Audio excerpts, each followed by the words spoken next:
जी हमारे साथ जुड़ चुके हैं। बहुत स्वागत है आपका इंडिया न्यूज पर। ये जो इस वक्त मिडिल ईस्ट में हालात बनते हुए नजर आ रहे हैं, खास करके अभी यूएई पर जो हमले हुए हैं, जो दावा यूएई ने किया है, इसे आप किस तरीके से देख रहे हैं? क्या आगे हालात अब बन सकते हैं? देखिए, मैं आपके चैनल पे पहले तो मैं धन्यवाद देता हूं कि आप लोगों ने मेरे साथ पेशेंस रखी। इसके अलावा मैं देख रहा हूं कि ह्यूगो ग्रेशियस इंटरनेशनल लॉ के बहुत के प्रणेता माने जाते हैं। इंटरनेशनल लॉ के, अंतर्राष्ट्रीय विधि के फाउंडर हैं। जी। तो उन्होंने बोला कि ज्यादातर जो युद्ध होते हैं वो स्लीपिंग युद्ध होते हैं, हम्म। स्लीपिंग वॉर्स होते हैं, जहां पर अटैकर्स और पॉलिटिकल लीडरशिप और मिलिट्री लीडरशिप बीच बीच में जाग जाग कर वापस युद्ध को शुरू करती है। तो हम्म। वैसे तो एक थ्योरेटिकल सिद्धांत है, एक अवधारणा है, पर जिस तरीके से ईरान ने सीजफायर को वायलेट किया और यूएई के ऊपर मिसाइल दागे, और उसके रिस्पांस में अमेरिका ने खाली ईरानियन टैंकर्स के ऊपर अटैक किया स्ट्रेट ऑफ हॉर्मुज में।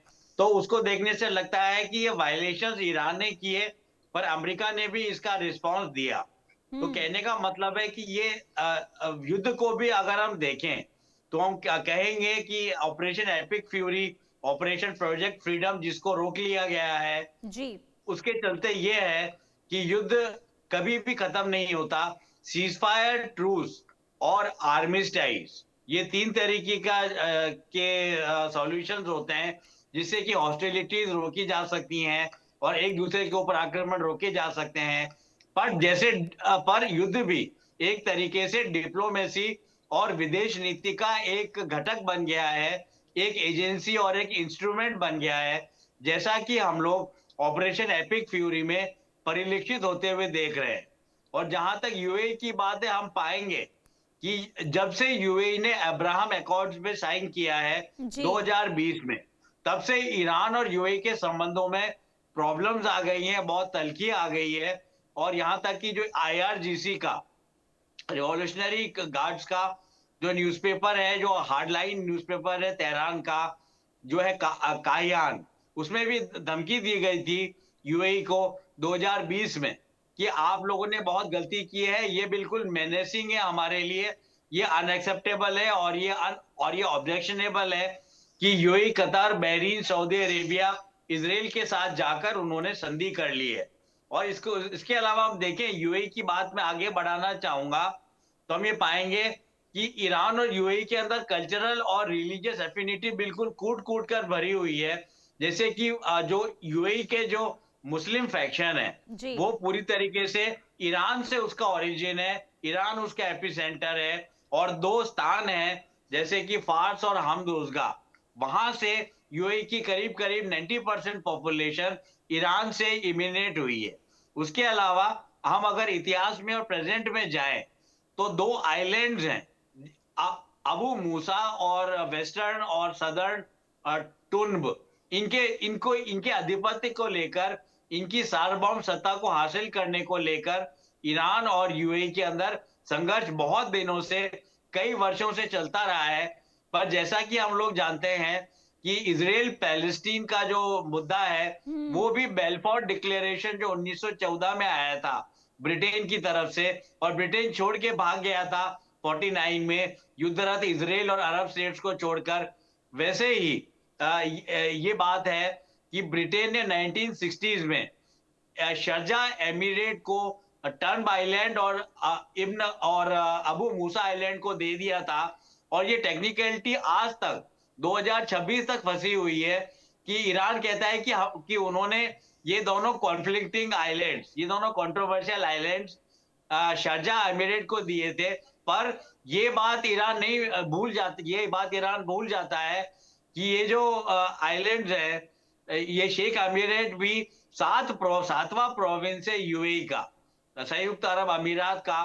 तो इसके चलते दोनों के बीच रिश्ते बड़े कॉन्फ्लिक्चुअल भी रहे हैं और दोस्ती भरे भी रहे हैं। पर हम्म। कहीं ना कहीं मैं अपनी बात को खत्म करने के लिए जी। यही कहना चाहूंगा कि अयातुल्ला खोमेनी जब तेहरान में काबिज थे, तब उन्होंने एक स्ट्रेटेजी अपनाई जिसको हम्म। अमेरिकन न्यूज़पेपर्स ने और ईरानी अखबारों ने और मीडिया ऑपरेटर्स ने पूरी तरीके से फैलाया था। ये एविडेंस है, ये कोई झूठ नहीं है ये मुख्य धारा की मीडिया में आया था कि उन्होंने कहा था कि क्योंकि हम लोग इजराइल को तो रोक लेंगे, ईरान ने कहा था, खुमैनी साहब ने कहा था, पर एक तरीके से लॉलेसनेस, एनार्की और क्या कहते हैं कंफ्यूजन, स्ट्रेटेजिक कंफ्यूजन क्रिएट करना भी ईरान के लिए बहुत आवश्यक है, ईरान के लिए बहुत आवश्यक भावी है। इसीलिए उन्होंने यूएई, बहरीन, कतार इनसे कभी भी और सऊदी अरेबिया से सीधी दोस्ती नहीं की और इसीलिए इनको इनके अगेंस्ट मिसाइल फेंके, इनके अगेंस्ट ड्रोन फेंके और हुतीज के थ्रू यूएई को अनस्टेबल भी करवाया।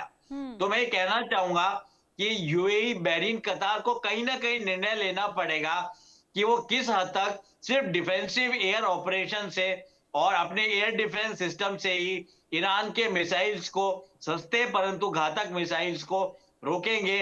उनको कहीं ना कहीं गल्फ कॉपरेशन काउंसिल के पास जाना चाहिए और ये डिसाइड करना चाहिए कि अब ईरान को कैसे रोका जाए, क्योंकि जहां तक मेरे अध्ययन का। लेकिन मनन द्विवेदी सर, क्योंकि अब देखिए जो अभी स्थिति अभी देखने को मिल रही है मिडिल ईस्ट के अंदर, और एक बार फिर से जो जंग की आहट सुनाई दे रही है, इससे वाकई में लग रहा है कि किसी भी तरीके से, किसी भी हद तक ईरान जो है वो मानने के लिए तैयार होगा। अब देखिए ईरान एक तरफ चेतावनी जरूर दे रहा है अमेरिका को कि जब तक देखिए स्ट्रेट ऑफ हॉर्मुज नहीं खोला जाता तब तक हालात ऐसे ही खराब होते रहेंगे। एक तरफ यहाँ पर ईरान ने यह भी कह दिया है कि हम अपना परमाणु कार्यक्रम नहीं बंद करेंगे। ये अभी हाल का बयान है ईरान का। ऐसे में ईरान तो झुकने के लिए तैयार है नहीं। ईरान ने अमेरिका को सबक सिखाने के लिए मिडिल ईस्ट पर हमले शुरू कर दिए हैं। यूएई पर सबसे पहले उसका हमला हुआ है, तो आगे कोई गुंजाइश नजर आ रही है कि ईरान जो है नरमी दिखाएगा या फिर अब मिडिल ईस्ट में जो स्थिति बिगड़ने की कगार पर है वो एक बार फिर से संभल पाएगी? देखिए, मुझे लगता है कि जैसे मैंने अपनी बात शुरुआत की थी, ये स्लीपिंग वॉर जो है, स्लीपिंग वॉर है। बीच बीच में दोनों देश आक्रांता बनेंगे और दोनों राष्ट्र एक दूसरे पे सिंबॉलिकली, मतलब प्रतीकात्मक रूप से अटैक करते रहेंगे और इसी तरीके से ये युद्ध की या कॉन्फ्लिक्ट की कवायद आगे बढ़ेगी। पर देखिए इसमें यह है कि कहीं ना कहीं एसिमेट्रिक वॉरफेयर ही अभी तक हुआ है, क्योंकि एयरफोर्स ने अटैक किया, एक कॉम्बैट एयरप्लेन्स ने, बॉम्बर्स ने अटैक किया, पर कहीं भी ईरान इराक युद्ध में जैसा कि अटकलें लगाई जा रही थी, हम लोग भी सोच रहे थे कि अगर प्रेसिडेंट डोनाल्ड ट्रंप बिल्कुल बॉडी ब्लो देना चाहते हैं खुमैनी रिजीम को, तो खर्ग आइलैंड को पे उनको काबिज होना पड़ेगा और इसके लिए वहां पर पैराट्रूपर्स और स्पेशल फोर्सेस और डेल्टा फोर्स जो होती है अमेरिका की, जिसने एबटाबाद में ओसामा बिन लादेन को 2011 में खत्म किया था, ऐसा ऑपरेशन के बारे में बातचीत चल रही थी और ऐसा एक्सपेक्ट कर रहे थे हम लोग यहाँ दिल्ली में बैठे हुए, पर ऐसा कुछ नहीं हुआ।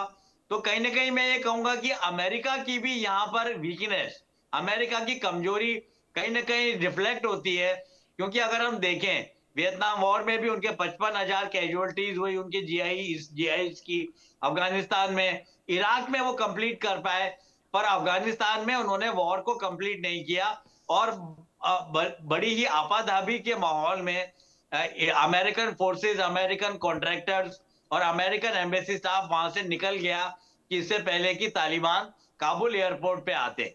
तो मेरा कहने का मतलब है अमेरिका की शक्ति, अमेरिका का हाइपर पावर उसके लिए बड़ा घातक है और अमेरिका को किसी बड़े तरीके से आकर अपना युद्ध कंप्लीट करना चाहिए। मैं नहीं ये कह रहा कि लिबरलिज्म या किसी बड़े ठीक है, और ऐसा होगा या नहीं होगा इस पर तो अभी संशय बरकरार है। अमेरिका चाहता क्या है, करता क्या, ये देखना होगा।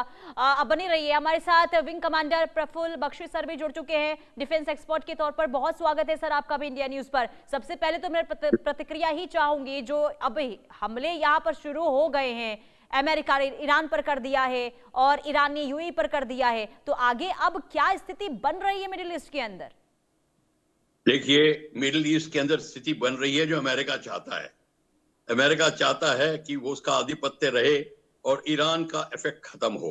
ईरान देख रहा है कि जो मिडिल ईस्ट की कंट्रीज अमेरिका की मदद कर रहे हैं, ईरान ने अपना हॉर्मुज पे अपना प्रतिबंध तो लगाया हुआ है, जिसको कि अमेरिका ने ब्लॉकेड किया हुआ है, पर जो एयर बेसिस और जो मिलिट्री बेसिस मिडिल ईस्ट में अमेरिका की मदद कर रहे हैं, ईरान उन पे भी अटैक कर रहा है, उधर इजराइल लेबनान पे अटैक कर रहा है। तो मिडिल ईस्ट की जो स्थिति है वो वही है जो लास्ट ईयर जून 2025 में थी। अमेरिका की जो असफल बॉम्बिंग के कारण बात अधूरी रह गई थी और वो अभी भी अधूरी रह जाएगी, क्योंकि अमेरिका फुल इफेक्ट नहीं डाल सकता, बूट्स ऑन द ग्राउंड नहीं ला सकता उसकी। और खड़क आइलैंड के ऊपर उसने जो बॉम्बिंग करवाई है उससे ऑयल स्लिक पैदा हो गया है। ऑयल स्लिक का मतलब है कि अब एनवायरमेंटल डिजास्टर पैदा होना शुरू हो जाएगा। 1500 से ज्यादा शिप्स ब्लॉक में फंसे हुए हैं। ये सब को लेकर आप देखेंगे कि अगले 6 महीने तक ये स्थिति चलेगी, अभी इतनी जल्दी खत्म नहीं होगी। अब चाइना और रशिया जो है वो अब ईरान के साथ मिलकर अपनी आगे की नीति बना रहे हैं। पूरा ईरान को सप्लाई हो रहा है, ऑर्डिनेंस सप्लाई यानी कि आर्म्स एंड एम्यूनिशन सब कुछ सप्लाई हो रहा है। उसको मॉनेटरी प्रॉब्लम कोई नहीं है, हाँ इंटरनल प्रॉब्लम जरूर है, जो कि उसको इंटरनल पॉलिटिकल प्रॉब्लम खड़ी हुई है। तो ईरान के अंदर भी अपहीवल चलेगा और मिडिल ईस्ट में भी कंटिन्यूअस चलेगा। वर्ल्ड इकोनॉमी भी तो असर ये तो पड़ेगा। साफ है ना सर कि अगर देखिए चीन और रूस का अगर समर्थन ईरान को मिल रहा है तो अब ताकत तो बढ़ती जा रही है ईरान की, और ऐसे में ईरान इससे नरमी बरतेगा इस जंग में, ये तो अभी कोई भी गुंजाइश नजर नहीं आ रही है। अमेरिका अलग अलग देशों को शामिल करके अपनी अलग अलग रणनीति यहाँ पर अख्तियार कर रहा है, तो ये तो आप मानिए कि अभी बहुत जल्द ये जंग खत्म हो जाएगी, ये तो संभव नहीं है। लेकिन बाकी देशों को खामियाजा सर भुगतना पड़ रहा है ना इसमें, जिनके जहाज फंसे हुए मिडिल ईस्ट में। बिल्कुल कर रहा है। अमेरिका को नेटो ने मना कर दिया है, नेटो कंट्रीज ने, हम नहीं भाग लेंगे किसी कंट्री ने। यहां तक कि अमेरिका चाइना के पास भी गया कि आप इसका कुछ करिए, चाइना ने भी मना कर दिया। देखिए अमेरिका की स्थिति जो है वो वही स्थिति है जो हर जगह रहती है। वियतनाम में भी वही स्थिति थी, अफगानिस्तान में भी वही स्थिति थी। अमेरिका को भागने के दिन दिखाए, किसी तरीके से वो यहां से निकलना चाहता है अपना फेस सेविंग करके, पर कैसे फेस सेविंग करे उसको तरीका ही नहीं मिल रहा, क्योंकि रशिया और चाइना पूरा का पूरा सपोर्ट दे रहे हैं, टर्की पूरा ईरान को सपोर्ट दे रहा है, और कई कंट्रीज में जहां पे बॉम्बिंग भी हो रही है वहां के लोग भी सपोर्ट कर रहे हैं ईरान को। तो आप ये सोच लीजिए कि ईरान इतनी जल्दी नहीं दबेगा। बिल्कुल। और ये सबसे बड़ी चुनौती है अमेरिका के सामने, क्योंकि अमेरिका को यही तो परेशान कर रहा है कि ईरान को कैसे झुकाना है, लेकिन ईरान झुकने के लिए तैयार है नहीं।